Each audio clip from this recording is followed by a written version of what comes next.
আসসালামু আলাইকুম ওয়া রাহমাতুল্লাহ।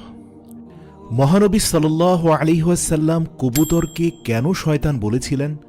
আবু দাউদ শরীফের 4940 নম্বর হাদিসে মহানবী সাল্লাল্লাহু আলাইহি ওয়াসাল্লাম কবুতরকে একটা বিশেষ প্রেক্ষাপটে শয়তান হিসাবে উল্লেখ করেছেন। কিন্তু আমরা অনেকেই জানি না আল্লাহর রাসূল ঠিক কী কারণে কবুতরকে শয়তান বলেছিলেন। কবুতর অত্যন্ত আকর্ষণীয় এবং সুন্দর একটি পাখি, যা সকলেরই পছন্দ। তাই এই পাখি অধিকাংশ ঘরে পালিত হয়। ঘর ছাড়াও এই পাখিটি বিভিন্ন মাজার এমনকি মক্কা মদিনায়ও প্রচুর পরিমাণে দেখা যায়। তবে মক্কা মদিনায় মানুষ কবুতরকে খুব বেশি খাবার দেয়, তাই সেখানে দিন দিন কবুতরের সংখ্যা বৃদ্ধি পাচ্ছে। প্রিয় দর্শক, ভিডিওর মূল বিষয়বস্তু বর্ণনা করার পূর্বে আপনাদের একটা ঘটনা জানাতে চাই।